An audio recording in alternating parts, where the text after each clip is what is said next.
So I'll take attendance for everybody. Member Garrity, Present. Member Scalzo, Present.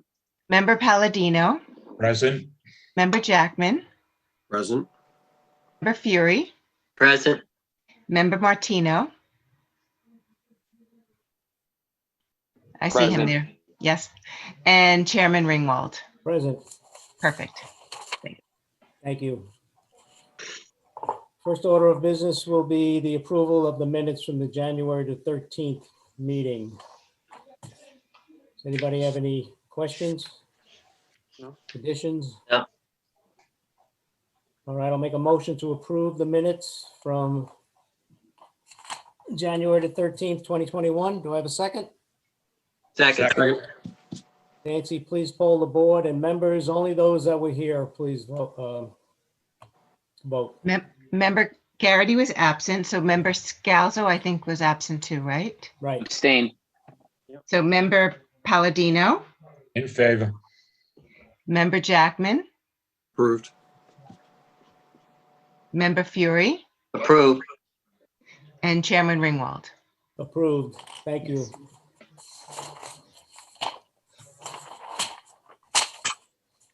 Okay, we have a few that are adjourned. We'll just move on to item number 4, 174 Marbledale Road. Construct a new 3-story commercial building. I Good see. evening, Mr. Chairman. John members of the Seminara board. and- Good evening. Good evening. Just the formalities, state your name for the record, please. I'm Leonard Brandis, the architect for the project, and we have with us John Seminara, the owner of the property. Thank you. Has anything changed since our last meeting? Nothing has changed. Do any members have any questions? No. I do not. Just to let everyone know that the public hearing is still open on this. Is there anyone from the public that would like to comment regarding 174 Marbledale Road?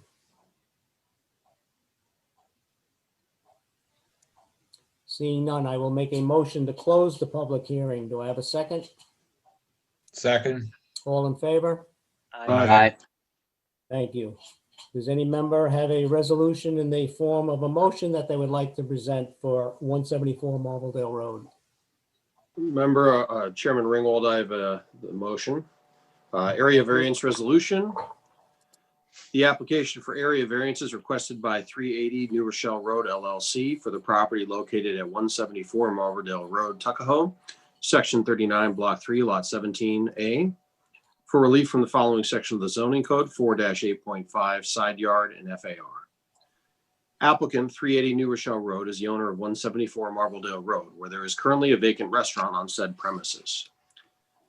The applicant is seeking to demolish the existing building and construct a new building that would house office space along with storage.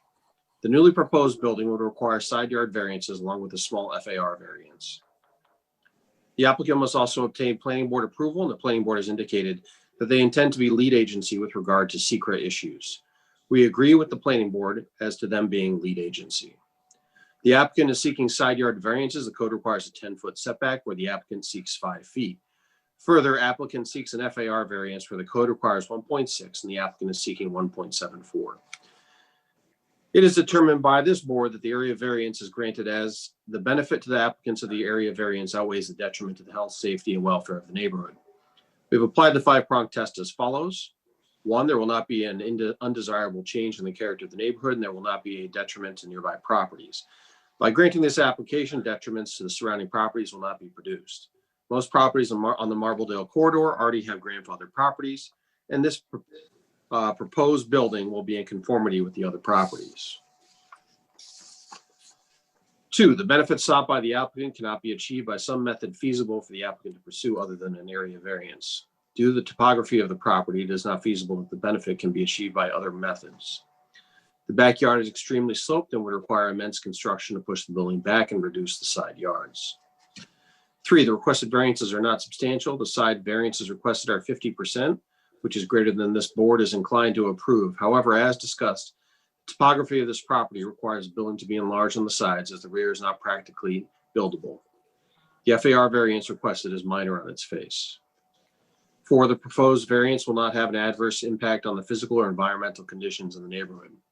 It is anticipated that there will be a substantial improvement in the neighborhood.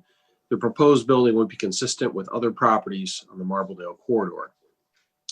5, the alleged difficulty was self-created. Again, due to the topography of the property, these variances are required by the applicant to make this project feasible. Therefore, the necessity for the variances is not self-created. Thank you, Member Jackman. Do I have a second to the motion? Second. Nancy, please poll the board. Member Garrity, Favor? Member Scalzo, In favor. Member Palladino, In favor. Member Jackman, Short comment that I usually do not approve of side variances to this extent. However, given that this is on a commercial corridor, in favor. and Chairman Ringwald. In favor? All right, John, congratulations. Lenny, good luck.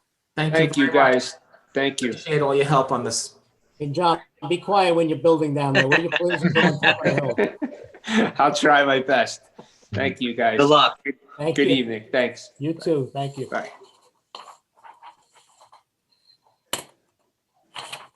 Very good. Next, we have item 6, 7 Gifford Street. Is the applicant present? Please state your name for the record. Unmute yourself. Sorry. Hi, Christine and Steve Sanzillo. Thank you. Antonio's new at this. Let me, Unmute yourself, Antonio. you're right, I am new at this. Sorry about that.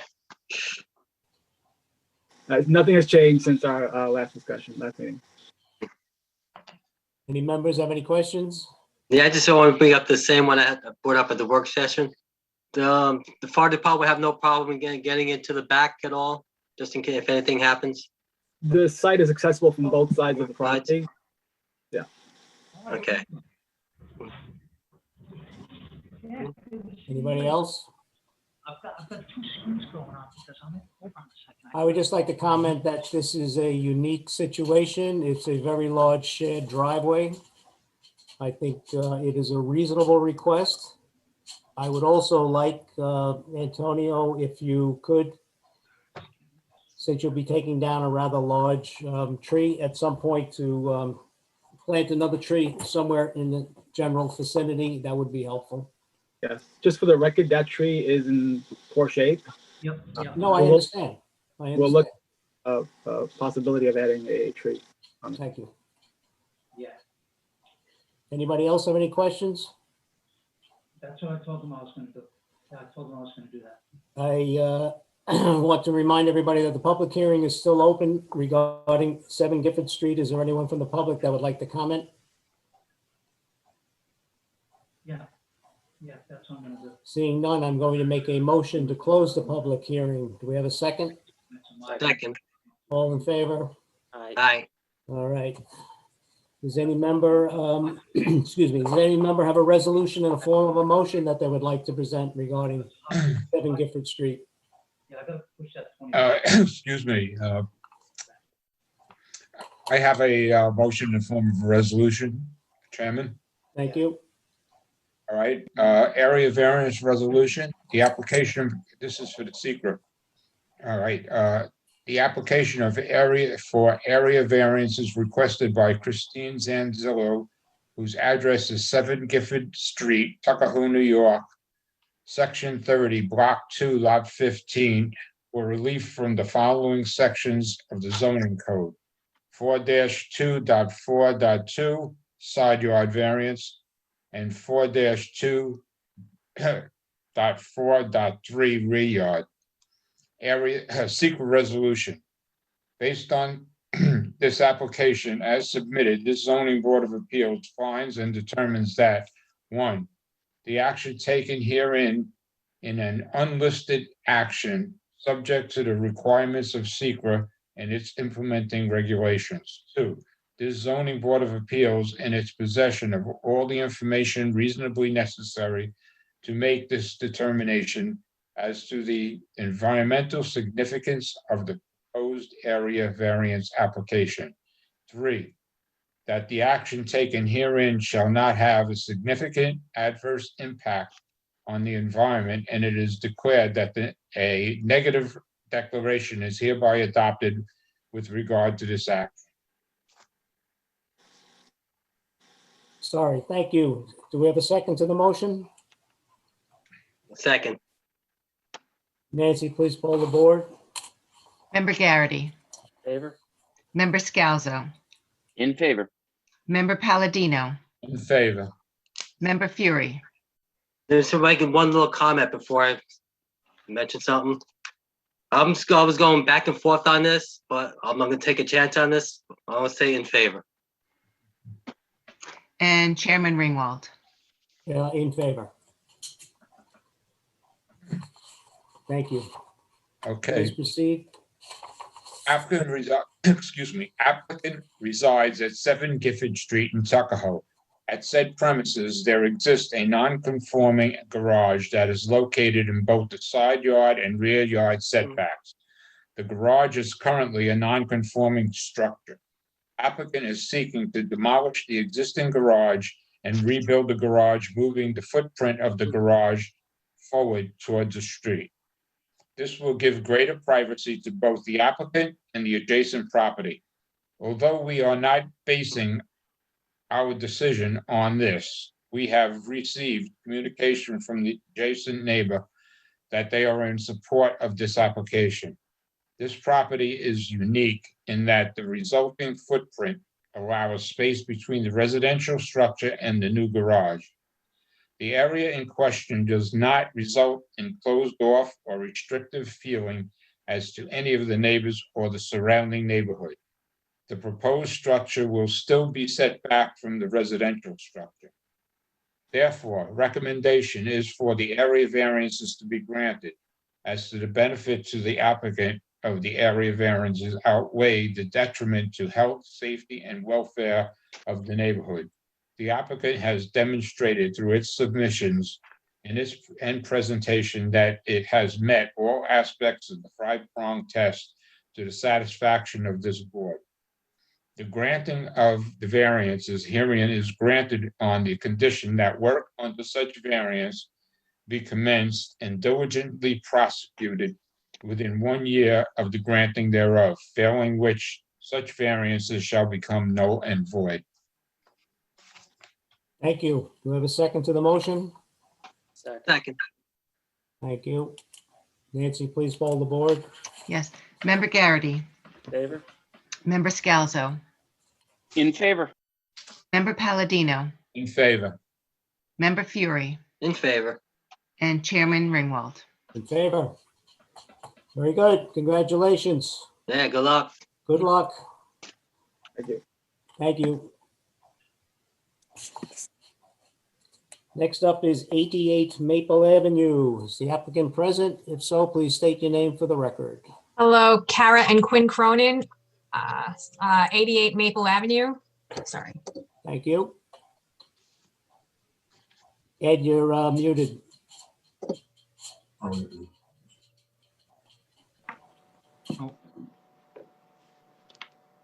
There you go. Ted Demore here, architect for the project. I will be making the presentation. Okay, go ahead. Okay. Would you like me to start by sharing the screen and show some graphics that go with the property? I think it's easier to explain the project that way. That would be fine. All right.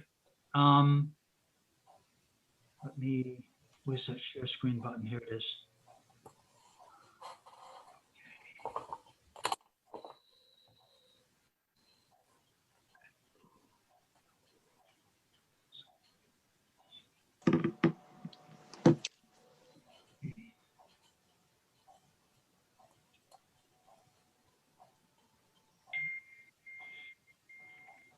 Okay, the project is for a one-family house to achieve two things. We want to take down some of the retaining walls that are in the front yard to increase the parking in the front yard, to allow one space that is not normally allowed to be there.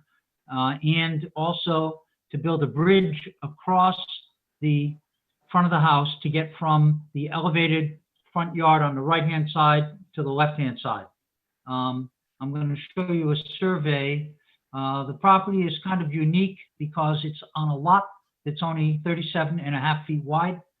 And I'll show you a photograph in a minute, but it's got a retaining wall, 5 feet tall on the left-hand side. Then it's got an 8-foot wide driveway. Then it's got a retaining wall. It's got a 3-foot, 4-inch wide stair, and then another retaining wall, then the property line. So they fit a lot into 37.5 feet wide. Right now, the garage, and since our work meeting, I took out my field measurements. The garage is only 16 feet 8 deep. The homeowners can't park a car in it because it's not long enough.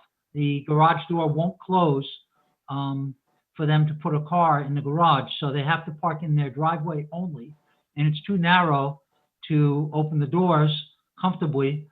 Everybody has to get out one side of the garage, and they risk scraping their car on one side every time they get in and out of the driveway with this kind of a condition. So they really need the relief to get comfortably out of a single car in the front yard. Because this house was built before the present zoning, when they only needed one car per household, and now they require two, this would help us bring the house into compliance with the present zoning code. I'd like to show you a photograph before I go into our site plan and proposal. So let me just flip to that. Here is the subject house. I'll enlarge it so we can get a good look at it.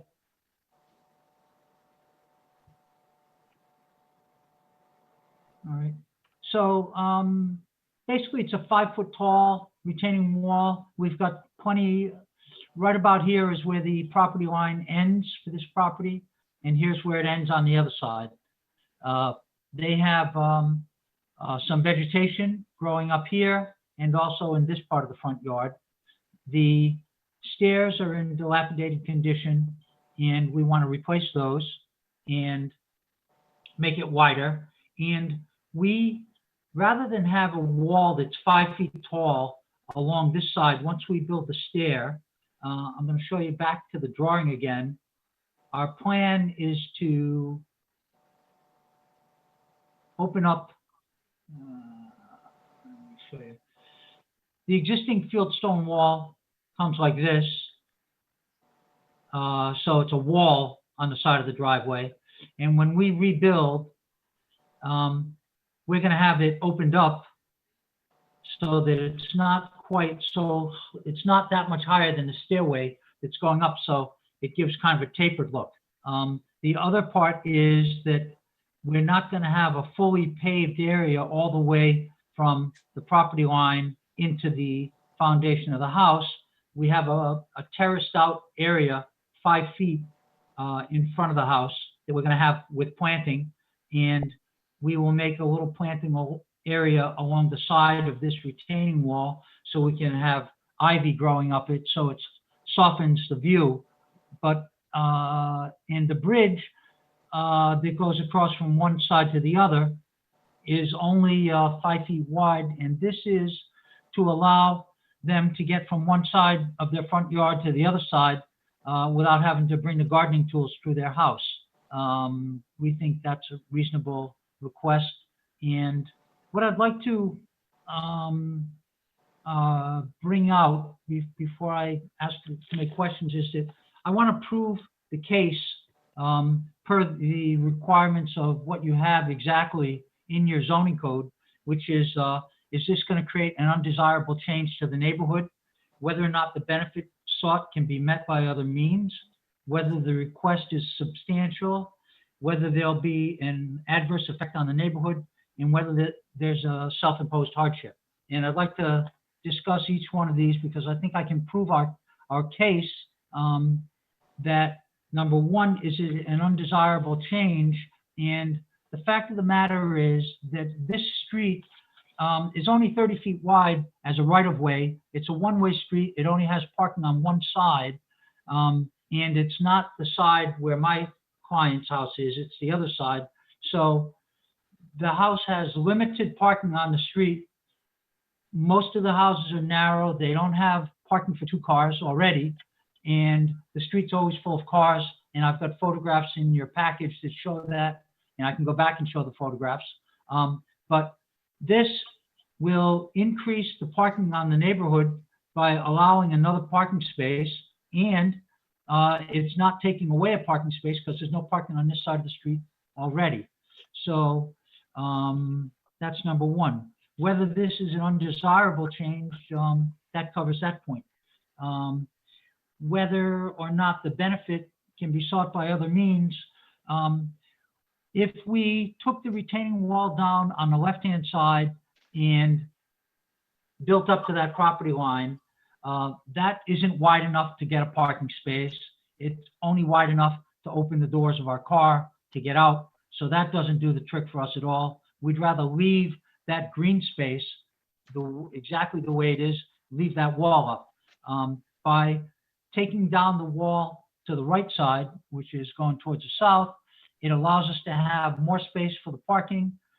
It allows us to have more space for a tiered retaining wall system that will show the steps, show the railings, have room for some more plantings against the foundation wall of the house, and create another space and take that space off the street and make the neighborhood at least one car less busy and clogged up than it is now. So we don't really have another means of creating a secondary space except to create it to the right-hand side of the present driveway.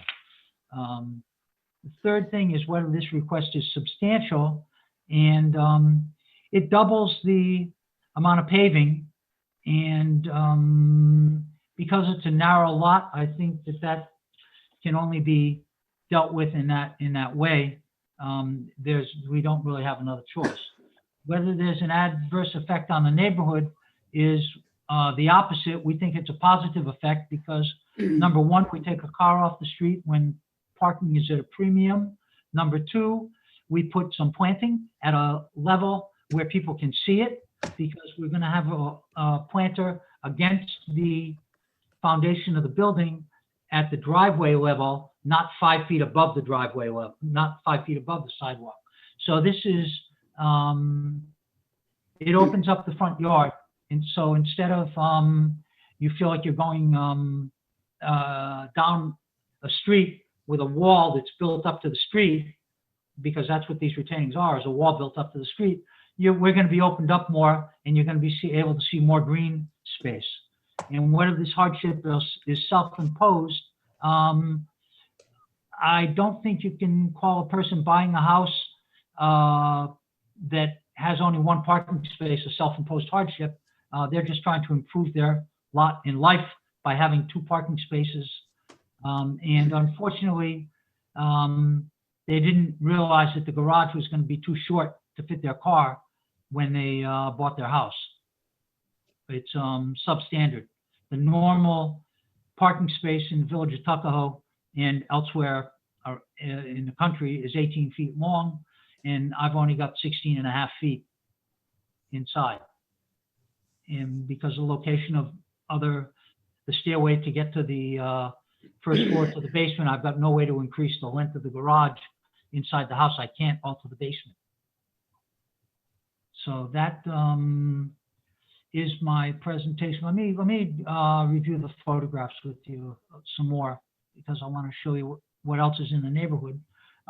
This is the subject house. I want to. These are our subject house is this one, the third one back here, and there's retaining walls at various distances back from the curbing. You can see that it's a narrow street. It's one way coming south, and there's no parking on this side here. This is the other side of the street where These people have all their parking down in their backyards and they can fit 1 or 2 cars, whatever they want, because they have more room. I can't possibly get a driveway up on my side yard because our side yards are too narrow here for our house. Next picture down.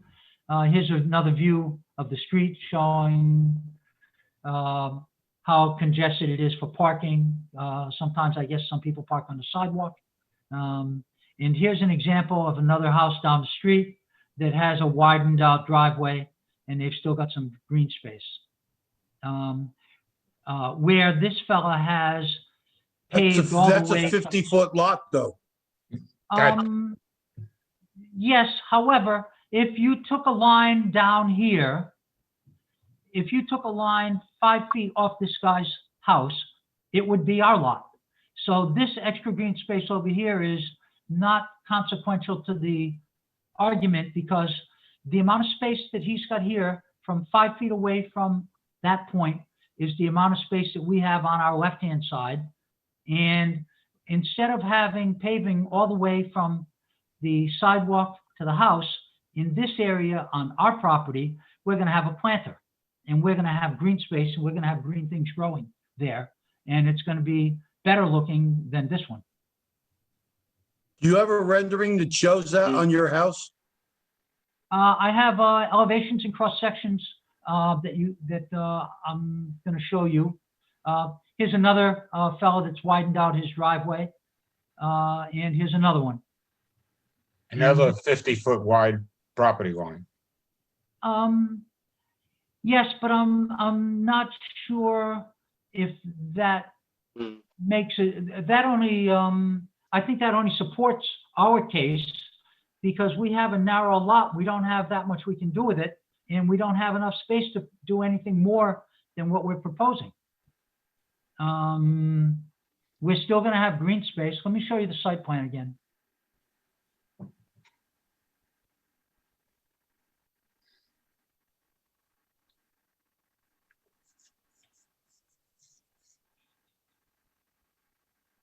All right, so here's our house. Here's our side yard here, which is less than 6 feet wide, but it's got plantings in it. Here's our side yard here. And here's the piece that we're doing away with that we need to get for a parking space. We will have a planter. We're not making pavement all the way up from the sidewalk to the garage. This is the width of the present driveway. This is the place where we're making a parking space. We are only coming back 18 feet for our parking space, and we're leaving the rest for a planter. And I think that that improves it. I'm going to show you the floor plan. Bill, yeah. what's the village code for the width of the, I always ask you this, for the parking? Is it 9 by 16? Ours are 9 by 16. Okay, if I could ask you, sir, is there a particular reason that we've got 23-foot wide driveway for 2 cars? Well, I need 4 feet for the, no, that 23 feet is going from the face of this retaining wall to the face of the building. That's not 23 feet. This is only 20 feet from here to here. It's 20 feet. So a 9-foot wide parking space, I have an extra 1 foot for each parking space. Because after all, this is. I'm so confused. It says right there in the drawing, face of top of existing retaining wall. Are you saying the retaining wall is 3 feet thick? No, no. Railing inset 4 inches from face of wall. That's what that note says. Okay. That's what that little arrow is pointing to, a railing. The retaining wall is going to be 12 inches thick, and the distance from this existing retaining wall to this wall is 20 feet. So Okay. the wall there with the rail on it, Yes, will that be the same material as the wall on the left? it will be very similar to it. We haven't taken any test borings because we haven't got a machine that can get up 5 feet on top of the rock to find out how much rock we've got here to take out. it's gonna be, I've got a drawing that tells you what it's gonna be here. That the wall will either be field stone or it's gonna be a reinforced concrete wall with, culture stone, which is a 2-inch block that looks exactly like the other wall that's there. Or Okay. if I have enough room, it will be the segmented concrete block, such as shown in, I'll show you in this photograph here. We've got the segmented concrete block on this job. It would be this block, this type of concrete block here. It all depends what we find when we excavate. Yeah, that Okay, would well, match the existing But it'll wall. be, it'll be a close matching color. Yeah. And texture. Close matching color and texture. Can you Mr. use any of the Mori. stone that you take down from the front wall? Yes. All right. Mr. Damori, can you please refer back to that floor plan where you were explaining the bridge? That one, exactly. Here it is. You also mentioned you have a planter. Where is that planter in that floor plan? Because that's The proposed. planter is on, this planter is at, I'm sorry, this bridge is probably 9 feet above the level of the driveway. And the planter would be here. So you would have some sort of plant that will survive the shaded area. Yes, yeah, we're gonna have plants in it that like the shade. Okay. So it's I wouldn't under- call that a bridge. I'd call that a deck. Well, it's a deck that we could call it a deck, but its purpose is being a bridge so I can get to the other side with gardening tools. But I we think can it call also it also beautifies the property, quite honestly. Having the deck bridge there is prettier than not having it there. I should clarify, visiting the property today, that there is already an existing deck, correct? Or existing walkway, correct? That's correct. And the properties to the left and right of this property, which are almost identical layouts, have the exact same deck currently in place, correct? I don't recall. I didn't check this out. Well, I know at least the property on your right has almost the same walkway. And this is only 5 foot wide, right? That's correct. It's not big. Okay. Could I ask you to clarify, and I'm sorry, I'm making you do math here on the spot. What is the rough, and I'm not holding you to an exact number here, what is the rough area of current permeable surface on the property compared to what are we ending up with for a permeable surface? I can give you that. I'm having trouble finding the measurement between the sides of the new wall and the property line. I can give you that because I have a zoning analysis right on this sheet. And I just mean just the front yard, just the front yard. Just the front yard. All right. So for example, roughly, is it 2 feet from the right side retaining wall by the stairs to the edge of the property? What is that gap there? I don't see it right here on my plan, so I'm probably missing it. I'm looking at the existing condition, which is my demolition piece here. So if this is, give me 1 second. Yep. And I'll flip this right to this.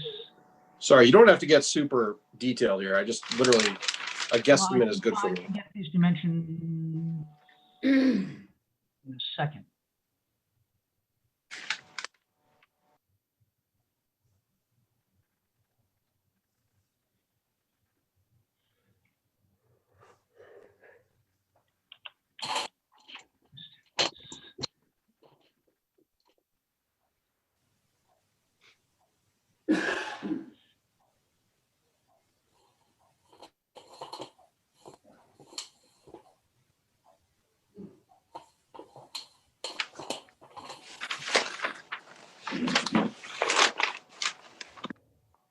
Roughly 15 by roughly 15 by 25. Is what you're taking out. 15 by 25 is what I'm taking out. And 15 by 25 is what I'm, actually, no, 15 by 20, because I'm keeping 5 feet for a planter. So that's 300 square feet. And the overall front area is 27 by 37.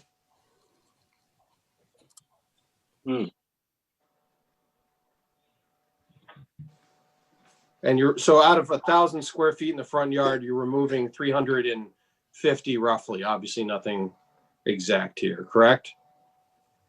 I can go with those numbers. Okay. And again, I'm not holding you to that exact one, but just to give us a ballpark here, we're essentially talking about a third of the front of the property being paved compared to the current state of the property. Additional pavement. It looks bigger to me I than would that. say, It looks yeah, like I would go two-thirds. with about a third. Looks more like you got 75% of the property paid. Well, Yeah. he's, keep in mind, guys, he's got the existing stairs already there. Mhm. Yeah. And the area to the right of the existing stairs is staying. So it's just that area in between the right wall of the driveway and the stairs is all he's taking out. But it's still a third of the entire front area. Oh, I see. You're calling front property line to property line. Okay, Yeah. Just Only because, 10 feet. gotcha. One other thing, you mentioned at the work session, okay, that you were on the new retaining wall by the stairs, that you were coming out 6 inches on the bottom, and you were gonna put, what do you call, like, I would- planting areas? I would come out another, Ivy I would going come out up the another wall? foot. Yes, I would come out a foot away from this wall and put a curb so we could plant some ivy and let the ivy run up the wall and turn it into a green wall. Okay, now you're gonna do the same thing on the other side, or just? No, on the other side is too close to the garage door. We're gonna leave that the way it is. It's got ivy coming down from the top of it. I'll show you that So- photograph. So the actual paved area then, okay, would be 1 foot less. Yes. Mhm.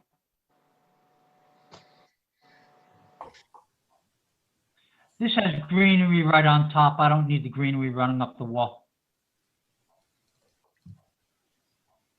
on the existing property. Okay. Look, in concept, I'm in favor of this. I think often what we do is we tend to look at things as if we're in a helicopter hovering about and, hey, what does it look like from the stars or the sky? And, do some calculations. What we really should be doing is pretending we're walking a stroller down the street.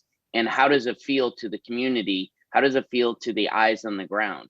And the reality is this property is a big giant wall that is not honestly very pretty. I think that if we remove the wall, bring it down the level to eyesight, it is more inviting and it is actually prettier. And I do think that the deck, the railing that comes across is actually a beautification architecture feature that actually gives some uniqueness to the house and could be done if done well.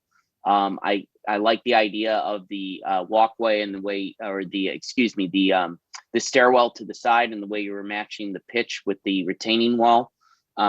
So it's not just a straight line, and it sort of matches that.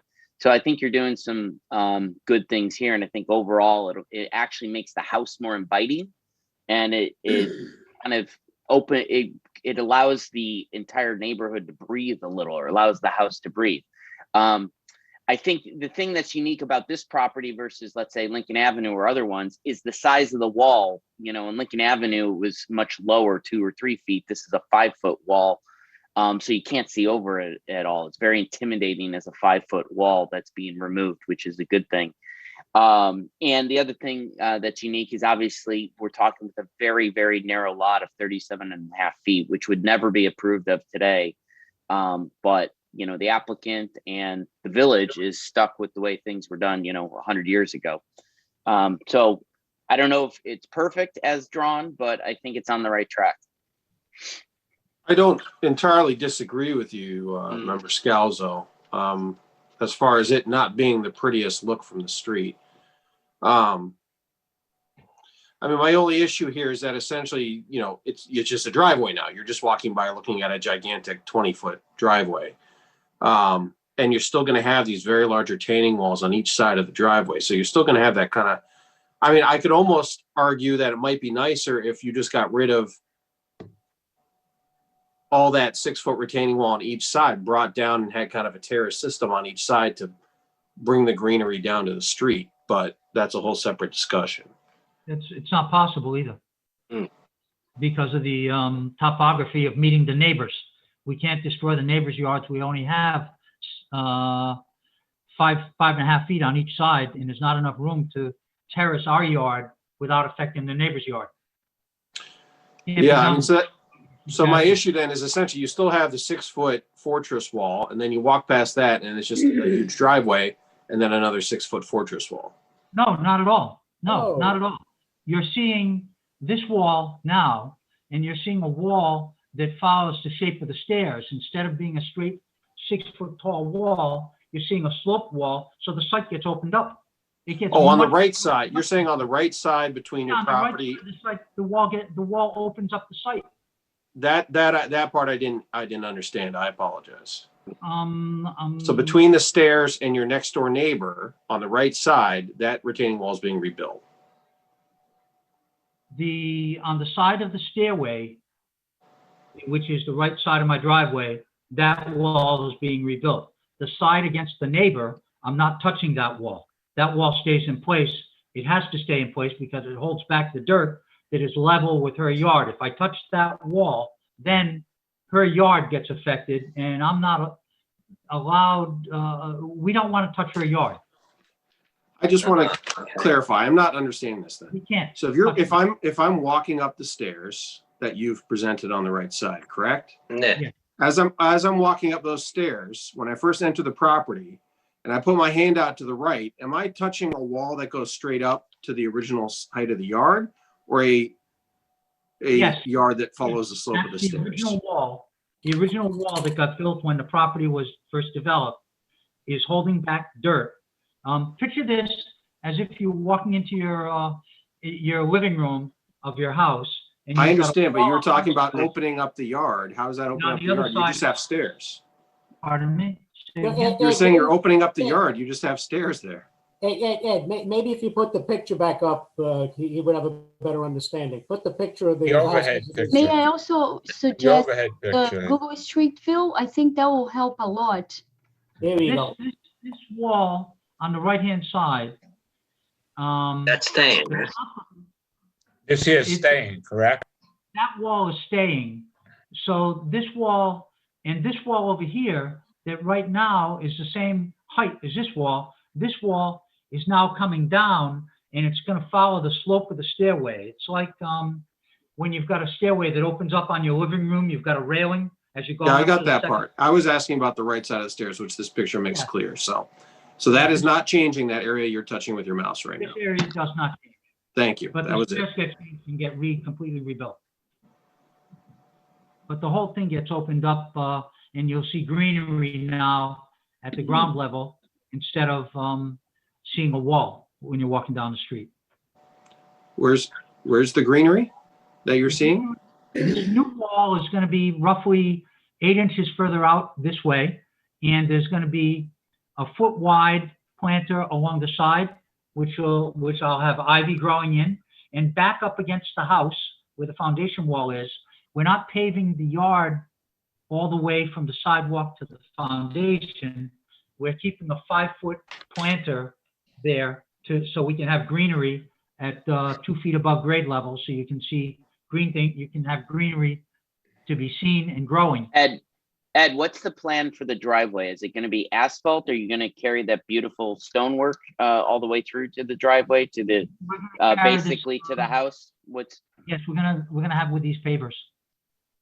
Nice. It'll be nice. So the pavers are slightly pervious, right? They do allow some water to go through. Mhm. And you mentioned you're going to put a French drain down along the bottom of We'll it? put a drain across to catch the water so it doesn't come across the driveway. Right. Bill, aren't they required to have a dry well? Yes, that's gonna have to go into a retention system to retain it on site. I have that on my site plan, actually. We thought of that.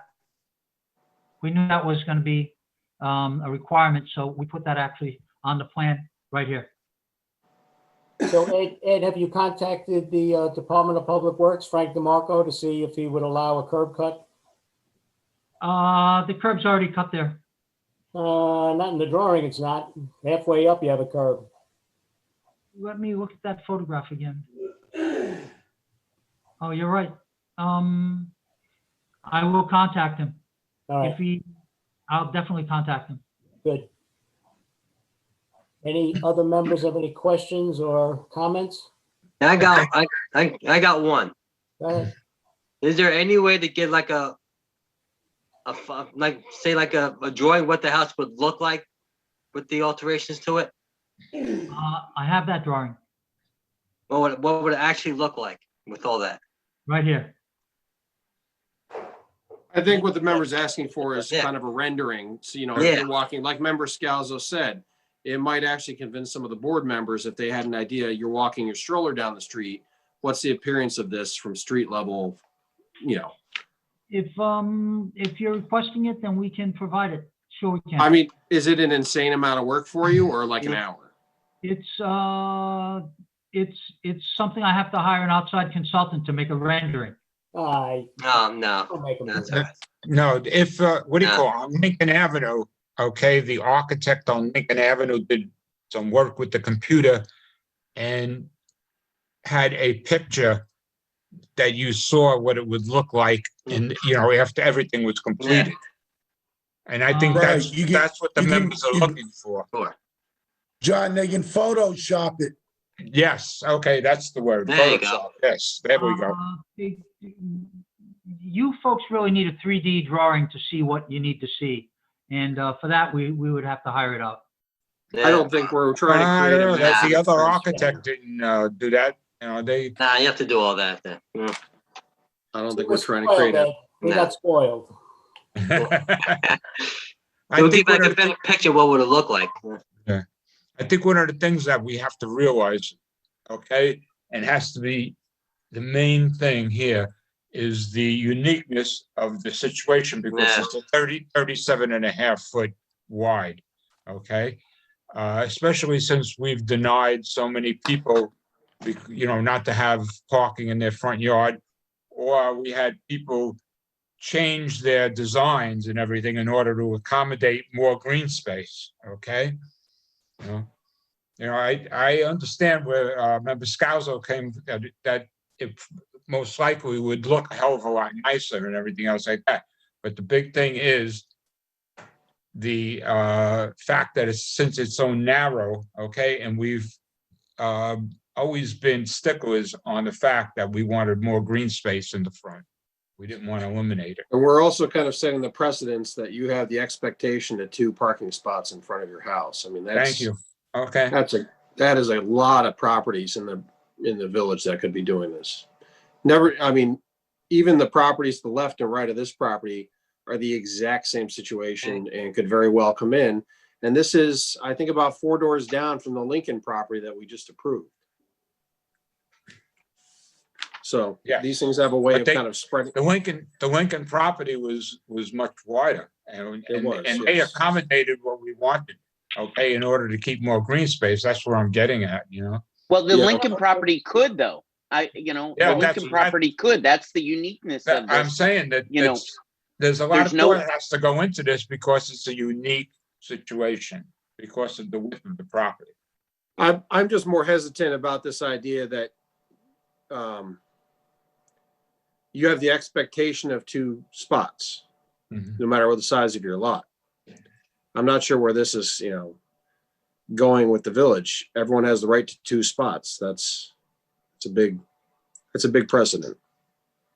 I don't Just see to it re- setting. I don't. I'm less concerned about precedent setting than most. I believe every lot is unique, and this is a unique situation, a unique house. My vote or my opinion applies to one address, 88 Maple. I have to agree with Member Scalzo. It's 37 and a half feet wide. That's what I was getting at. There's nowhere for them to go. Yeah. That's, I'm always a stickler for the green space and everything else like Well, that. me devil's too. This here advocate, is a- Tom, is a very, very unique situation. Me too. devil's advocate though, why do you need two spots? Why not one just really nice spot, 14-foot spot, and still maintain some space? Keep Why do cars we have off to the have to? street, that it's more parking Nate, for the other because residents it's too, to think about, because it's you know. irrelevant. It's an irrelevant difference between making it a 20-foot wide, driveway and a 14-foot wide driveway.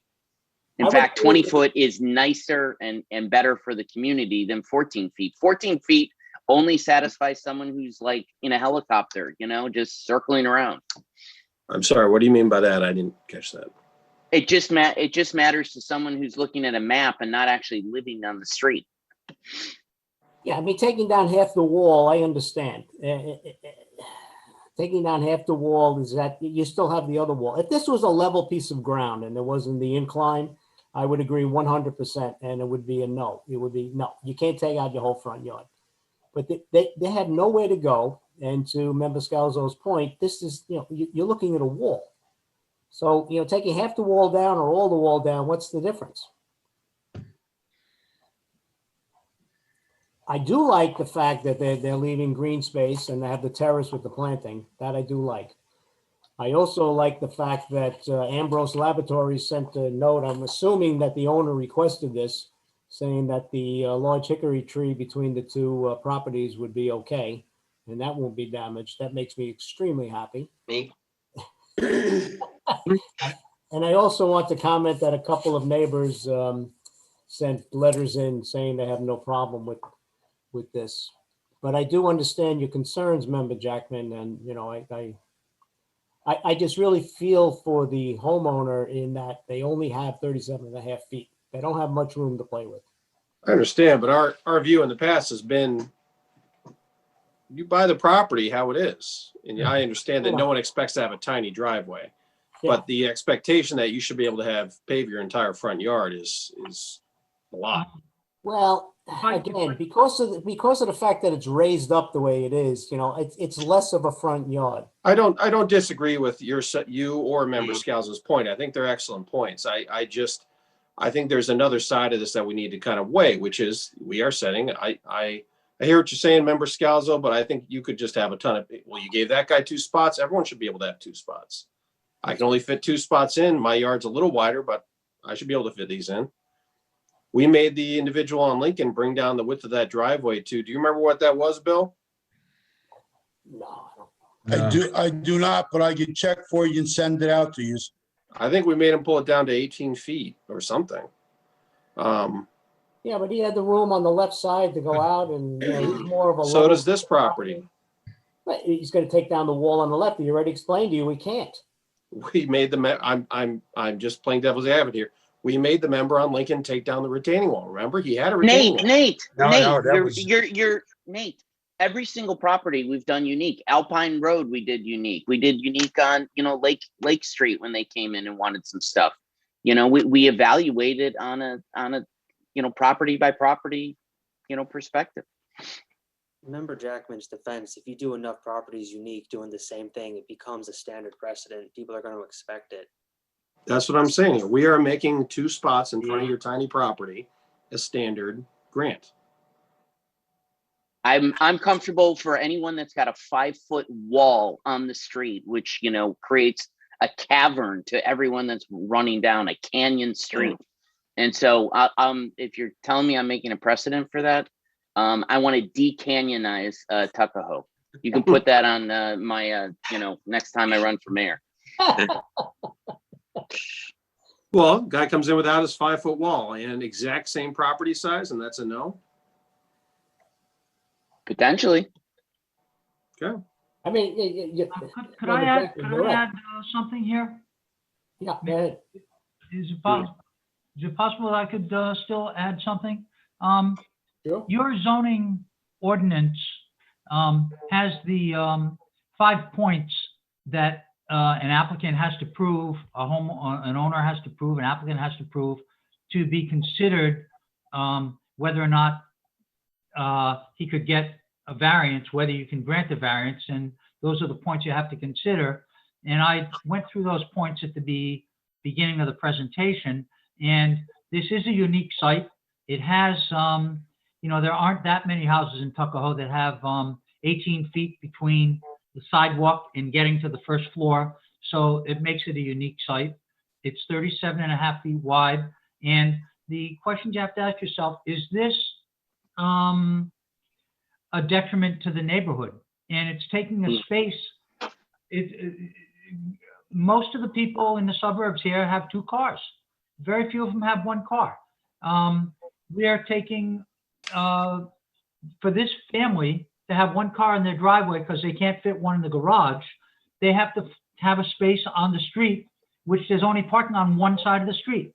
They are taking the space now away from the other side of the street and putting it on their own property and freeing up a space where their neighbors can park. They're doing a great benefit for the neighbors at a great expense to themselves. And I think you have to consider that. Consider the neighborhood. Consider the way people are living in the 21st century. This is a two-car family is not a rare thing. And the fact that you've got 37.5 foot wide lots, these houses are going to continue to sell. They're cute. They work nice in a neighborhood, but it's densely populated, and you can accommodate people that live in the 21st century, and these houses can stay up for another 50 or 100 years without turning into who knows what happens to neighborhoods when people don't want to buy these houses anymore because they can't find parking spaces. I think it's a great thing for the neighborhood. It increases the property values. And I think that's something you can consider. It's Thank you. Thank you. You make very good points. So Yeah, I believe all of us are considering those points, and everyone's got different trade-offs as to what's the most important out of all those points. So I appreciate it. I think it all goes back to the word unique. This is a unique situation. I would just caution members to drive down that area as you're coming into the village from Tuckahoe Road and ask if you want more streets to look like that. no, they're all over my neighborhood too. Exact same things down on Dante and Bella Vista.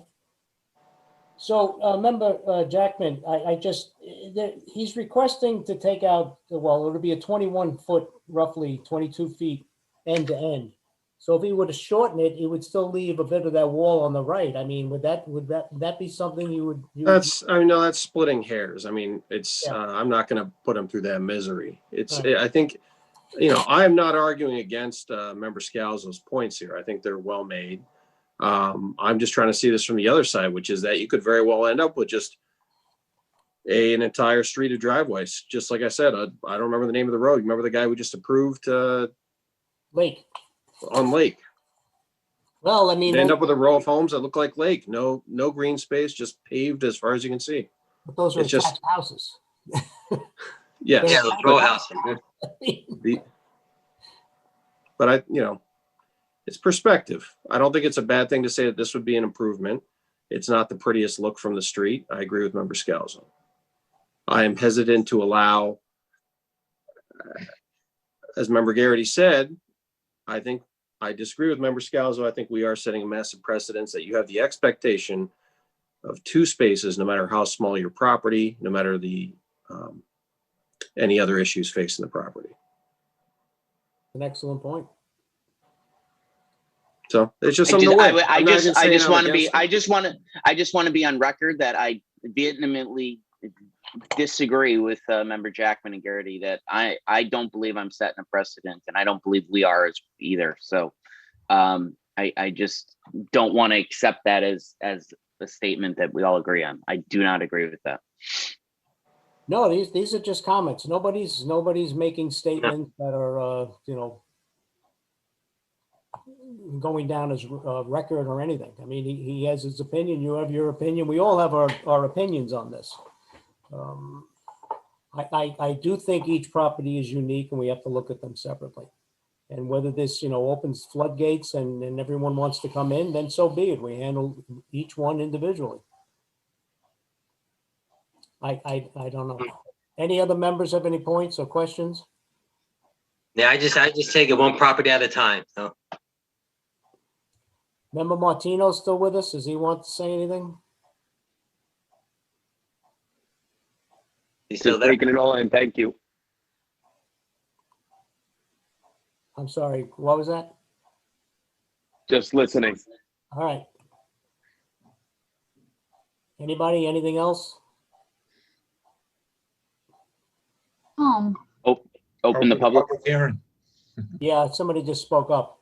It's me, Carolina. I have a comment. Is it okay if I share my screen? Sure. Alrighty. So let's see here. Okay, I guess, Mr. Demori, you may have to stop sharing and then I will be able to share the screen. Okay. Oh, I see. I didn't know I had that option. There we are. Okay, all Okay. right. Maybe Yeah. that could be a solution that will make, can you see my screen? Not yet. Not yet. Okay, how about now? No. Not No. yet? I think Gary has to let you. No, it might be me not doing the right thing. Let's try now. Okay. There you go. Yeah, she's Yeah. on. Okay, it worked. There you go. So maybe that's an interesting solution. Like Mr. Demori was explaining, he was going to use different sorts of paving that will be permeable, but maybe is it feasible to have maybe a center garden between the two proposed parking spots? Maybe you can plant a tree or something, or have a different variety of paving that will make it look like a garden, even though it won't be a garden anymore, or landscape, but will be more interesting. That's another option where you have part of the front yard with the landscape and then the permeable, somehow permeable surface. Here are some other options that will make it look like a landscape project, especially this one here, where you have a variety of finishes. They'll make it look interesting, like the word you were using, unique. Because what Member Jackman is worried, I guess, this is the view of the street, right? This is one of the neighbors with no front yard parking. That's the other neighbor with just this amount of front yard parking. And this is the property we are referring to right now, which is very hard to park in this space. But maybe because of this unique situation, one of those ideas might be much better than just a simple paving like that. That was it. That's, I think, a pretty good suggestion. Yeah. If you guys remember the one on Lake that she wanted to take out her front pathway in the two-family house all the way down. Yeah. the hill? I remember that one, yes. Yeah, that was the suggestion that we gave her. You said you have to leave green space in the middle. Right. So let's say, for example, one of the drawings Mr. Demori showed was a 23.9, and then he said the space that we could use was actually 29. If we could work that dimension out, maybe there is a way to have a center garden, and then we would have the 9 by 16 village park size that is required, and something in the middle, maybe 2 feet of landscape where you could plant an interesting design landscape. That's an idea. Is that Except when you possible? get out of the car, you're gonna wind up stepping on the landscaping and it's not gonna take. That's I true. will say, as someone who is hesitant regarding this application, I appreciate the thinking outside the box, but that just feels like a giant pain in the butt for the applicant. Well, I don't know. I have it on my driveway. I have a shared driveway and I have 2 feet of grass in the middle of it. How does that work when you're shoveling and the snow Yeah. like that? It looks better than a continuous driveway. Correct. It might be interesting to look into that option. We could put some grass in. We have at least an 18-inch wide space. We'd have to get rid of the space on the right-hand side that I was gonna leave for planting ivy. But I could make the space in the middle a green space. We're not gonna put a curb around it. But That seems like a pain to the applicant. I mean, if they want 2 spaces, they want them usable. At the very least, I could see, if you're going to give them the 2 spaces, I think you showed that, that sort of driveway where you can actually have it be permeable. They wouldn't even need a drywall, I'm assuming, where there's the open spaces between each, you know, the whole driveway is open spaces. I mean, I'd rather they did that. Well, I just don't want to make them go through having to put a strip of grass in and then having to worry about that strip of grass and mow the strip of grass, and it's just a pain. Yeah. And if I'm not I not a monster. if you have Look, to I think the right side, then yeah, it makes no sense. If it's either or, no. Nah. That would be nice, but if He's it got, doesn't- he's got the 1-foot planting on the right side, right. on the right-hand side against the wall. Now, it's, And or they, I mean, they're gonna have a mower in the garage to come out and mow the 18 inches. You know, 20 feet wide of paving isn't exactly a parking lot. It's only a double wide driveway. And we'll give you the space on the, we'll give a space on the right-hand side for ivy to grow up that wall. It'd be nice looking. And we're putting in pavers, not asphalt. Yeah, yeah. Much nicer. I think overall, you know, the feedback is as much as you can make it architecturally, aesthetically appealing, and so it connects everything and looks like it was well designed from the start. I'm hoping for that with every project I bring. Any other comments?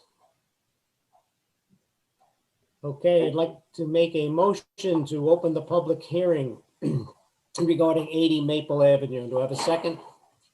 second, All in favor? aye. Is there anyone from the public who would like to comment regarding 80 Maple Avenue? Yes, my name is Naozumi Yamaguchi. I'm a neighbor and I'm a owner of the 86 Maple Avenue.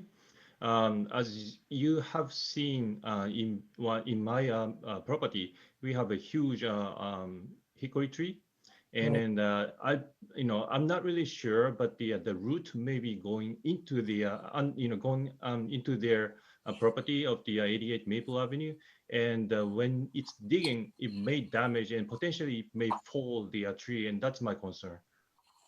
So let me ask a question. Have you not seen the letter from Ambrose Laboratories? Me? Yeah.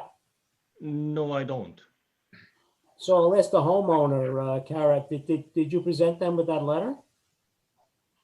Sorry, I got the letter like this afternoon. Oh, okay. Yeah, and I didn't realize that he was going to bring a letter of dissent to the board. I only found out this morning when I went to go to add stuff to my file. So this all happened very quickly, and I didn't have an opportunity to speak with him. But the arborist, the lab wrote the letter, and I picked it up like at 4 o'clock. You muted yourself. You're muted. I don't know how much of that you heard. Well, anyway, I picked up the letter very late. I got it to Marianne very late, and then I just didn't have the opportunity. It's not part of your formal package. It's fine. So essentially, she got a letter from an expert saying that it would not harm the tree in any way, and I'm sure she'll provide that to you if you decide. Okay. Yeah, but I mean, I would, and please correct me if I'm wrong, Gary or Bill. I mean, I do want to be careful when we have applications. You know, I'm hesitant to allow a tree to, you know, it is their property. It is their, you know, if a tree is extending over your property, I believe you're allowed to cut off the section over your property, correct? Correct. Yeah. So, You are. I'm not saying anyone would do that, but you know, we do need to be careful that it's, we are speaking to their property rights as far as what's on their side of the property line. But as far as I understand, there's no effect on the tree as provided by the expert. Yeah, and Ed, you can clarify, you're not even going anywhere near that tree, right? That's correct. All right.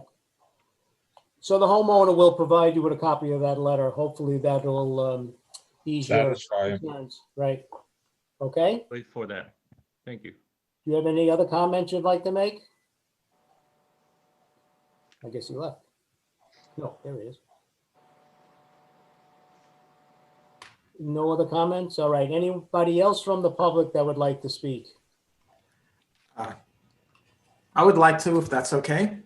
Sure. Just in terms of what I'm seeing on the property and the view from an architect's point of view, I think it actually does improve the streetscape dramatically, and it'll improve the house a great deal. To walk up that stair, I'm thinking myself walking up between those two stone walls. It's like walking in a narrow cave before I get to my house.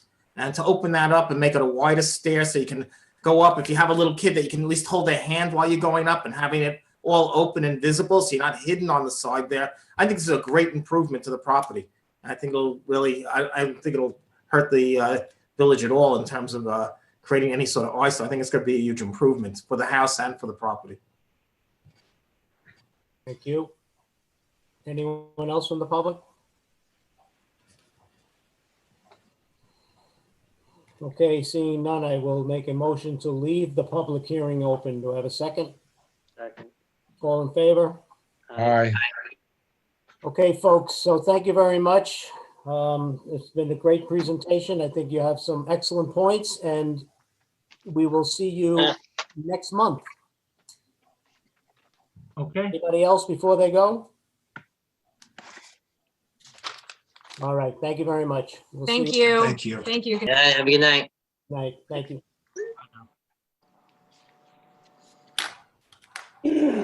So Lenny, I gotta ask again, why are you always last?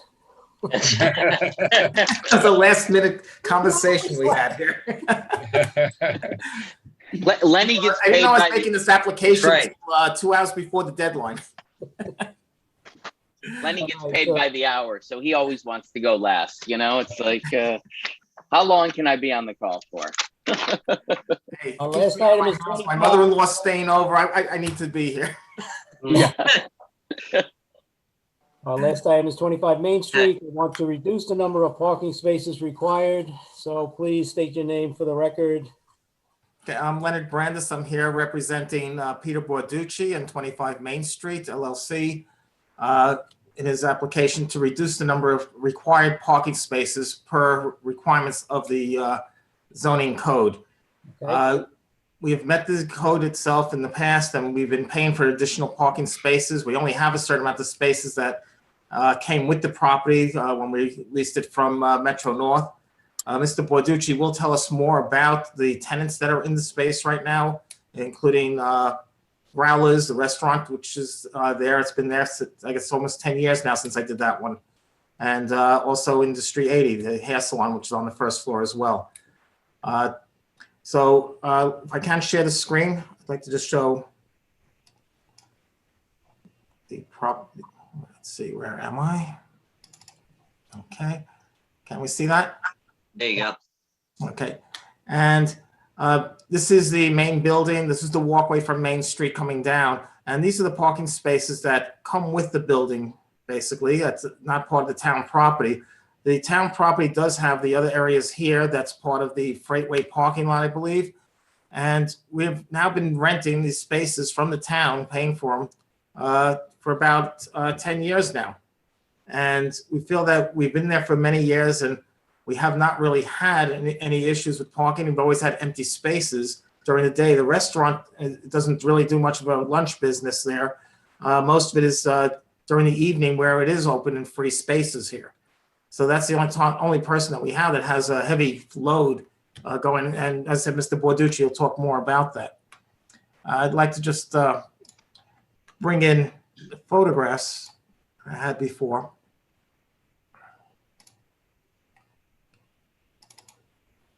Okay, hopefully that'll work. Can you see my photos? Yep. Okay, I'm gonna bring that bigger. Okay, and these are old photos because there was discussions right from the start when we first built the walkway down. These were already occupied. Industry 80 was already here. The restaurant was already here. And looking south here, we're always been empty. And this is, historically, this is empty. I said, that's Mr. Borducci's car back over there. So they were using the property themselves for his own people, his own family, because he was paying for the spaces. So he felt he had to do something with it, but there was always empty spaces for the people using his building. Excuse me if I may, Lenny, this is at 9 a.m. when Yep. neither the ballet studio or the hair salon is Right. doing a lot of business, correct? That is correct, but this is later in the day from Google Earth during midday. This is back in the fall of 2019. This is before COVID. And it shows clearly that there are empty spaces in the area. So we have empty spaces all over the area now. So can I ask a question? The rest of these spots, are they commuter spots? Are they rented by? These are commuter spots for the most part. I believe that's what's being used there. I think they are metered, but I think some of these areas I think are all commuter spots over here. I think there's a section over here that is metered over here. Am I correct on that, Bill? Those are spots for the commuters long-term. Right. And I could check with the clerk's office, but I believe there's a waiting list to get in this lot. Right. Well, that goes in Lenny's favor then. If he were to give up spots, the village would make money on the, one way or the other, they're not going to lose money. You won't lose money. Exactly. And, just once again, this is from last fall, where once again, during the daytime, there's plenty of traffic, lots of people around, but the spots for a good part of it is empty during most of the time. Can I ask one question? Certainly. This whole parking lot was totally redone. Yes. Are there still the same amount of spaces there? I believe there are, yes. There's still the same amount? Yes. Because the village just did redid the whole thing. Yes, they redid the whole thing, but we still have the same number of spaces. They didn't Same add, thing? Okay. They didn't lose any. That's what I'm saying. You can see these are older. These are from last year before COVID. That's what I'm saying. So it doesn't look, it is actually in better shape now than it is in these photographs. So Lenny, did you get a chance to pull together those numbers I was asking about? That I brought Mr. Borducci in for. All right, thank you. Mr. Balducci, for your reference, I'd asked Mr. Brandeis for information. I understand kind of what you're asking. I understand the reasoning behind why you're asking. What I'd like to understand is what the usage of the property currently is. How many businesses are in the building? What type of businesses are these? And what are your estimates for the employee parking needs for those facilities? Sure. So, hello, everyone. So we have Industry 80 on the first floor, the beauty salon. They have 5 spots. Then the dance studio, which is now empty, but there's 3 spots assigned to the dance studio on the mezzanine. And then on the 3rd floor, Transmark, they only require 3 spaces. There's about 5 or 6 people working there. 3 of them don't have a car. Anyway, they only require 3 spaces. I offered them more at one time. They just wanted 3. Growlers always had only 2 spaces. They, by virtue of the fact that the other spaces were not being used, a couple of years ago, I allowed them to use them for their helper, kitchen helper or whatever but only 2 spaces are assigned to them. So that makes it 13. And then I have, right next to the main doors, the front doors, I have a handicap spot, and that makes it 14.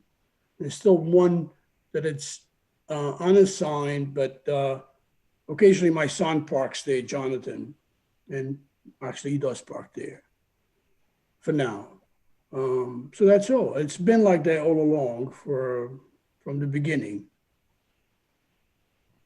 If I may. What's from the beginning? I'm sorry. What do you mean from the beginning?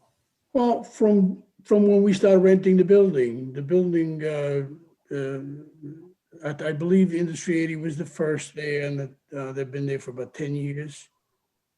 So yeah, from day one, when we started using the building, these are the spaces that were assigned to the tenants, and hasn't changed. How much space does this Transmark have? So they have approximately 4,000 square feet on the 3rd floor. They only have 6 people? Yeah. They have, that's all they have, 6 people there, always had. As a matter of fact, they have 5 now. Their business is, doesn't require that many people. But even they want to leave. I'm sorry, if they were to leave and somebody else moved in, that very good chance they would need a lot Well, more. interesting enough, there was another company before them, American Solar Panel.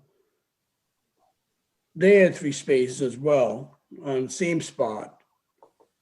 And I have to think that it's because the proximity to the train and all of that. I don't know. I mean, I certainly offer them more because they were there, and they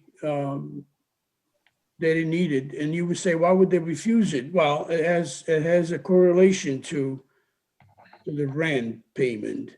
So let's say that the parking space is the value, it's, I don't know exactly what it is. It would have been on their rent to begin with. So they chose not to take it because they didn't need it. You know, I don't. So, Mr. Borducci, if I could clarify, are you saying Growlers only pays you to rent 2 spots for that whole restaurant? Well, they're assigned to them. They don't pay them. They don't pay. Okay, it's part of their rent. Yeah. But Growlers only has 2 assigned spots for staff. Right. That's staff, or is that staff plus patrons? No patrons. They don't have any parking for patrons. They realize that their business is a dinner business, and they have the entire lot available to them. Yeah, at night that lot's empty. Yeah. But even Now- even during the day, I took pictures of one time just to prove. Well, there was a different point I was trying to prove. They took the meters away, and I was concerned about that was going to have an adverse effect on them, and it did not, because the way they pay now, they could pay for 3 hours and so on. So that middle island there, Len, if you could just show the one facing Growler, that whole island, and the other side, they're all technically meter parking. Are they those 12-hour meters that commuters use, or are those They could regular? use 12 hours, but you could also use it for 3 hours or whatever hours. You know, they're. I was concerned that was going to change the chemistry, and then, oh my God, if somebody comes and how are they going to put? I thought there was a spillover into the meters, and there wouldn't be any more, but has not been that way. So there's still spaces there that are used for people that go to Industry 80 or Growlers or whatever you. And the ballet studio is no longer functioning? Is that what you were saying? No, they because of because of the Growler, the COVID-19, they forced to close. Okay. Yeah. I mean, that would have actually been my primary issue here, because they were dropping off classes of kids, and the parents would sit there in the parking lot. So I was concerned they'd be struggling for parking, but if they're not even there. Yeah, I watched that operation, and they had a real good operation. I feel bad that they closed down. The kids were being dropped off and picked up all the time. Very rare that a parent would stay there. Bill or Gary, do we have any idea of what's going on with the parking situation behind this building? Whose lot is that behind? I want to make sure, to be honest with you, my concern here is Growlers having 2 spots where their employees parking. I'm going to guess back in the neighbor. Sorry, go ahead. I think, isn't that the upper lot, Bill, up there of Lake? Isn't Yeah. that ours Yes. too? Yes. Yes, that's the Upper Lake Avenue lot. So where are all the employees? Because Growlers, and I hope they get busy again, but before COVID, they were a busy place with, 7, 8 employees. Where are their employees parking if they only have 2 spots? Well, I don't know. Very possible that if long-term, a full-time employee has a pass themselves, they never approached me. Certainly, they were available for them, and I would have made adjustment to give it to them, but they said we don't need it. So I don't know. My experience, can I just interject? So my experience and my conversations with Growlers when we were first starting also, because I did the Growlers restaurant as well, that most of the employees, and I find this in most of the restaurants I do, they do not actually have cars coming to work. They usually take buses or trains or bicycles. That's been my experience for the staff. The people who are cooking, the people who are cleaning up, that's the majority of the staff people, and they're not coming with cars. Are people allowed to park in the neighborhood behind here, Bill and Gary, or do they need to have a pass to access those street parking? What, down Lake?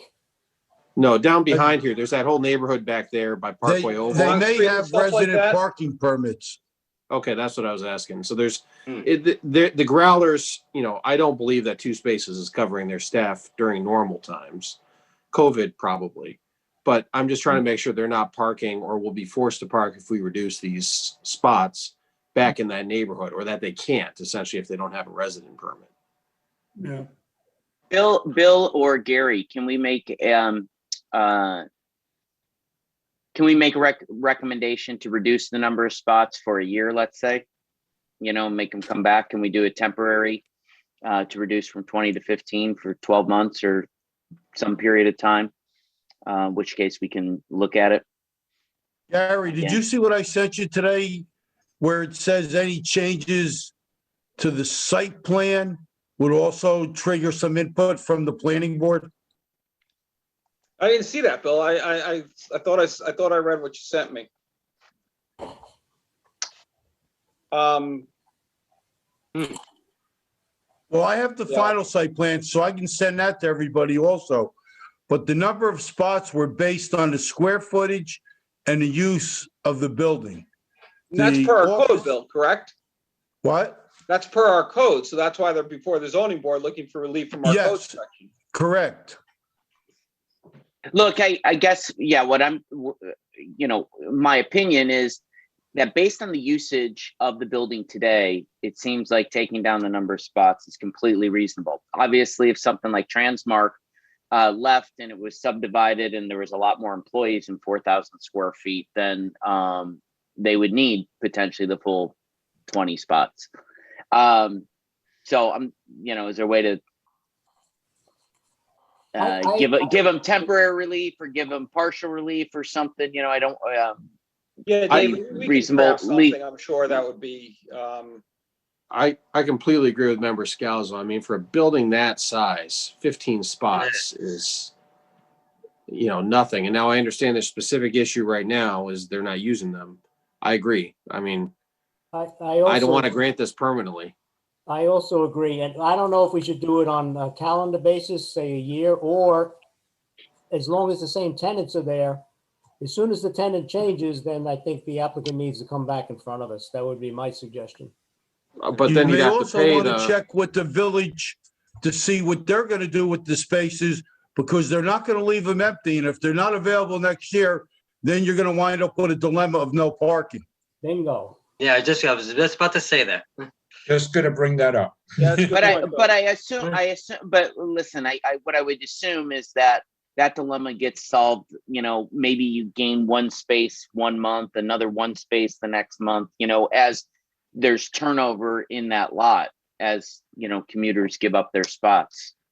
I think to Bill's point before, I think there was a waiting list there. I don't think there is anymore because I don't think we have many, you know, I think we're trying to sell as many commuter spots as possible, but there might be a waiting list. Yeah, so Bill, I feel that, and members of the board, I feel there's been a sort of a, it hasn't been a good situation because of that. I don't know if you remember, about 5 years ago, I offered 2 to growlers for gratis and they took it. And the other 3, they were empty, but they were never really empty, because what happens there, whoever has a tag, they park wherever they want. Even if it says Main Street Depot, whatever, they park there. I never called the police to get them towed or anything. So occasionally those spaces were used by someone that was late coming, didn't want to go on the upper lot and just parked there. So I let it go.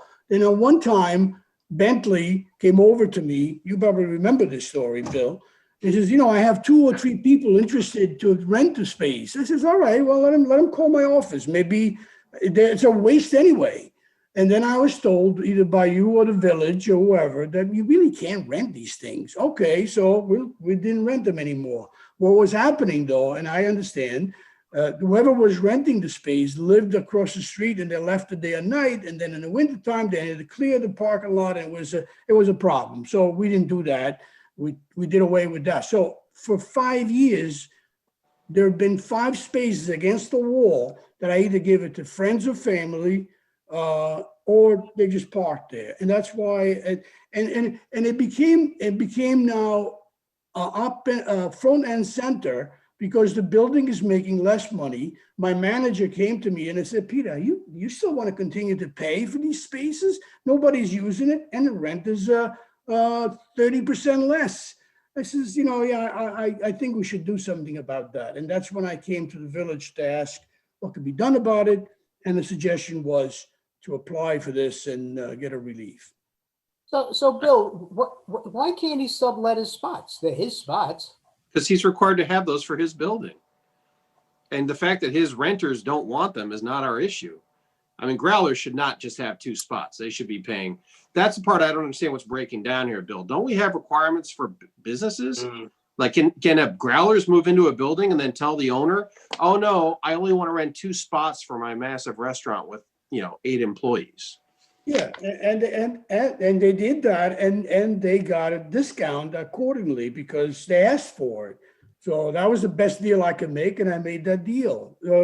Trensmark did the same thing. I says, no, you could have 5 there. No, 5. What would you reduce if you only need 3? So I said, okay, what is the value of a spot? So I hear you, Mr. Berducci. I'm saying the problem here isn't that I'm not saying it isn't a problem, but isn't that you have too many spots. It's that your renters are not paying appropriately to take the appropriate number of spots they should have for their businesses, is what I might argue. Is that growlers should be paying you for 8 spots and they're paying you for 2. Yeah, well, they do whatever they can to stay in business, and I don't blame them to try and whatever. No. And right now, I should say right off the top, to Member Scalzo's point, we're in a very different situation now as far as trying to help businesses locally stay in business. Yeah. And I think that's why Member Scalzo mentioned a possible temporary relief, which I think we would all be 100% okay with. But it's just a matter of long term. I feel like long term, the issue here isn't that you have too many spots. It's that your renters are not paying commensurate with the number of spots they're probably using in your lot, or that their employees need. Yeah, no, and I agree with that. If the building was sitting on Main Street, I would probably agree more with your argument. This is a unique situation. It's a beautiful walkway. I know people that park in Depot Square and they go to Industry 80 and get a haircut and they leave. It's surrounded by a huge parking lot. So Growlers has the luxury of having an entire parking lot for their dinner business. And I know for a fact they will not give their employees, just like Lenny said earlier, a spot. They don't give restaurants don't give employee a spot. Maybe a chef, maybe a manager or the owner, but not the employees. And I know 3 of them take the train to go to work there. But for example, Mr. Bourdieu, what I'm saying is that if Growlers came in on their own, for example, and wanted to make their own restaurant and, didn't want to pay you rent, we would make Growlers get 5, 6 spots for their business. And they're essentially getting away with the fact that they need 6 spots for their business, but they're only paying you for 2. So Growlers, and again, this is during COVID, whatever it takes. But when they're booming, that gap is kind of their creation, not your problem. So prior to this, the present owner of Growlers, Eric, was there. He was a good, sharp businessman. He made a very good point. He says, "Hey, for the business that I'm doing, I don't need the spots during the day. I need 2, one for me and one for my chef or my partner." It is unique because of what they have. Yes, if there was a restaurant anywhere else, you would probably require to have them 10, not 5. Leonard, could you stop sharing screen for a minute, by the way? I can't see anyone else except. Thank you. So I understand your argument, and I think I go along with that. But the uniqueness of the space is what they taken advantage of, and the proximity to the station and other things like that. I really feel that it's just a waste. What I would be doing if I don't get the relief, I would probably offer to them anyway, because the other strangers park there now. Gary, is there a way for you to check with David Burke and see if there's a way to work this to Member Scalzo's point, that we can provide, until Growlers changes, Growler sells, or, a business changes in this property and all of a sudden there's 30 people in there. Is there some way to kind of trigger this so he doesn't have to have these extraneous spots? Yeah, I'm sure we can figure something out, with COVID and stuff like that, we're all adapting. We're all trying to work around these stringent rules and try to make it work for everybody. But yeah, we'll figure something out, Nathan. If you guys tell me which direction you guys want to go in, and then we'll try to make it work. What do you guys think? I know Scalzo, that's kind of what you're thinking, I have right? a question on leases. So generally, when a person comes in and they lease a spot from the village, a commuter, how long did they sign a lease for? I think it's a year, and there's a It's- waiting list. So if somebody gives it up for that year, then the next person on the waiting list gets it. All right. If you give up these spots to somebody else that's a commuter, next year when you need that spot again, it might not be there.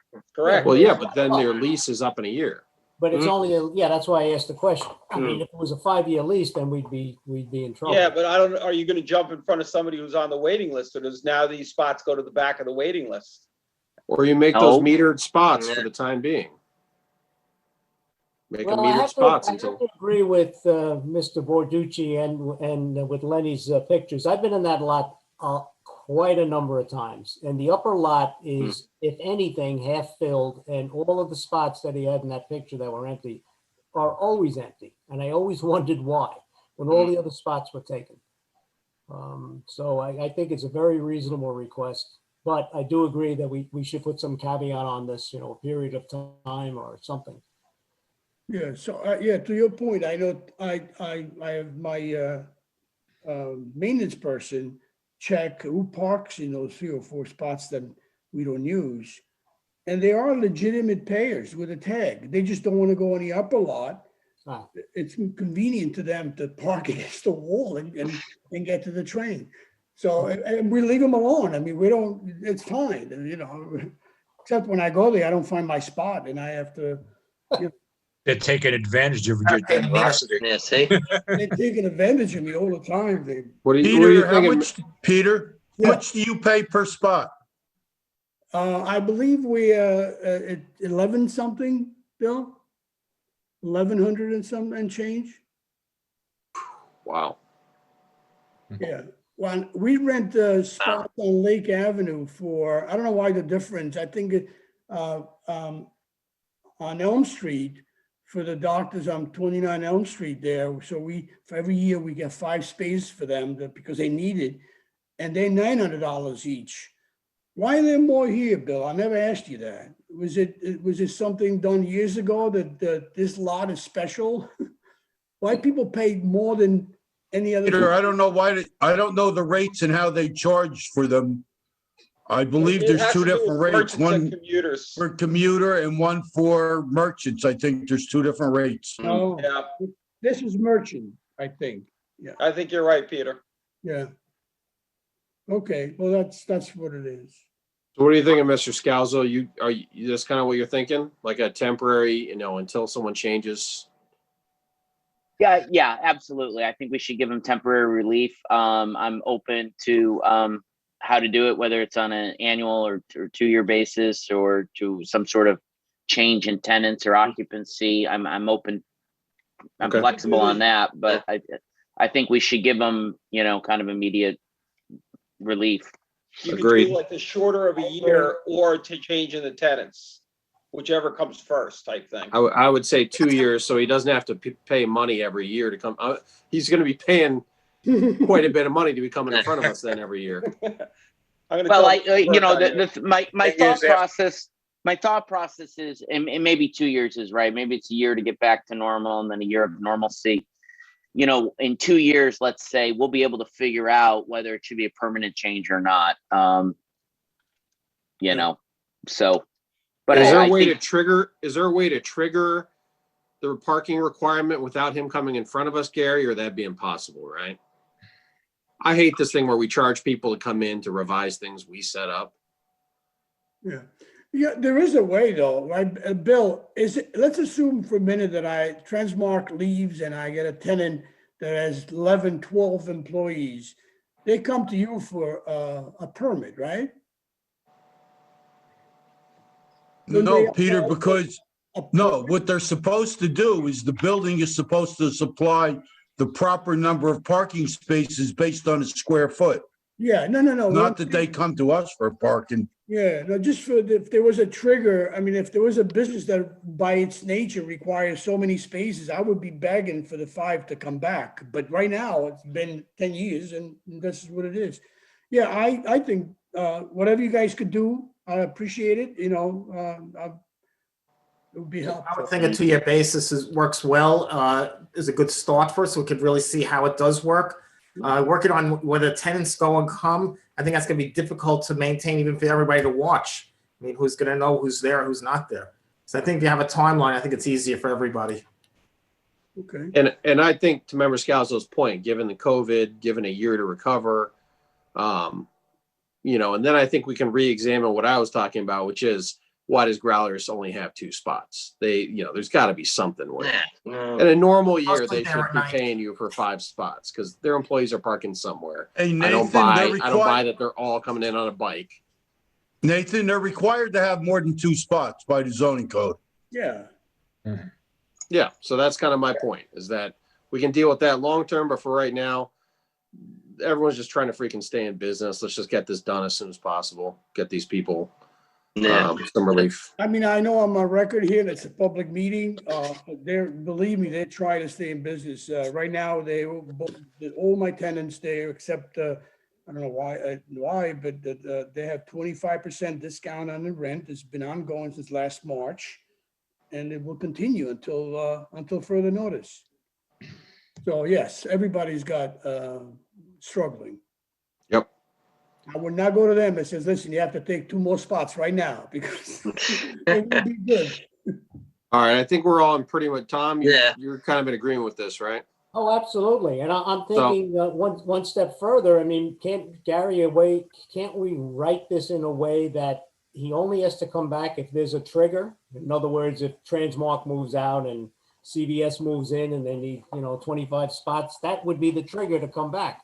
So that way he's got 4 years if no one moves. Or even indefinitely. I mean, the trigger being if something changes, then he has to come back. Well, it's definitely going to change because the ballet studio's out of business. Well, I mean, to Bill's point, I mean, if somebody moves in, then they need X amount of spots, he's going to have to come back anyway. No, I think Bill's point was that's the building's issue, not his, not the tenants. No, it's Mr. Borducci's problem. If he puts a different tenant in there who needs more spaces, he has to come back. Yeah, he has to come back here. And if Borducci does not have the spaces that time because he's given them up, the tenant's going to say, well, I can't rent your space. Well, that's the gamble that he would take. I mean, it would be up to him ultimately. Do we put a 2-year time limit on this? Okay. So that a trigger would bring him back. And if there is no trigger, then he never comes back. Well, I think we'll sort that out over the next month, Mr. Borducci. I mean, we'll figure out, I think we're all in agreement to figure out something here. Yeah, absolutely. May want a little input from the planning board also? Wouldn't hurt. We have to. No, you don't have to, but It's adding additional applications and You're time. probably adding another month or so Difficult. on that if you're going to talk to the planning board, just the way the dates work, Bill. Gary, they have time. The planning board work sessions before the zoning board meeting. Yeah, but the planning board can't take action on anything until after the regular meeting. You're not asking them to take action. You're asking them for some input. Okay. It's up to these guys. I think they have a handle on it. We just need to get this done quick. Yeah, I don't think Every month this costs these people money. These businesses are just trying to stay in business right now. Agreed. Okay, but once you grant the variance, that runs forever. Just realize that. There's no time. I thought I thought we were talking about, we're going to make this either a timed 2-year approval or something of that nature, which we'll sort out over the next month. Right, we didn't You agree can on have Gary look into it, but I don't think you have the authority under a regular variance to grant a time limit. Oh, because that karate studio was a use variance? Is that the problem? Yeah, that was a special. It was a special permit. But it's Gary, there's got to be a way we can just COVID and say, stuff like that, I can make the argument if you guys want to put a time limit on it based on, a pandemic and the change of Right. the world that, and who's going to argue this in What we court did. that we shouldn't be granting a business relief right now? right. 2 years and make them come back. Agreed. That's all. Yeah. Done. Help drafting We it. appreciate that. Thank you so much. Okay, guys. What do you think, Mr. Well, you Verducci? think Sound you ought to good? get some Oh, yeah, public that's good. input at a public hearing? Yep. Yeah, we're not done, but let's not Yeah. play our complete here. These are suggestions. They're very good suggestions. Just talking it out. Member Yeah, that's all. Doherty, You started to say something. Do you have something to say? Chris? Oh, just offering to help write up any opinions, Right. with Gary. Chris, I always take, yes, I always take help. That'll be great. Any other members have anything they'd like to add? Okay, I'm going to make a motion to open a public hearing on this. Do I have a second? Second. All in favor? Aye. Anyone from the public that would like to bring up any issues or points regarding reduced parking for 25 Main Street? Speak now. Okay, seeing none, I'll make a motion to leave the public hearing open. Do I have a second? Second. All in favor? Aye. Okay. Any other questions or business from Lenny or from Mr. Borducci? I'm good. Thank you, guys. I appreciate all your help with this. Thank you so Yeah. much. Thank you. Thank you. And welcome to Mr. Martino, by the way. Is this your first meeting? That it is, Is that- since I was there a you go. young kid. Yes. Congrats. Welcome. That's Super exciting. Thanks. Anything else? Good to have you. Yes. Seeing no further business, I'll make a motion to close this meeting. Do I have a second? Second. Thank you. All in favor? aye. All right. Good night, Tuckahoe. Good night. Thank you, everybody. Thank Good night. Thank you so Good much. night.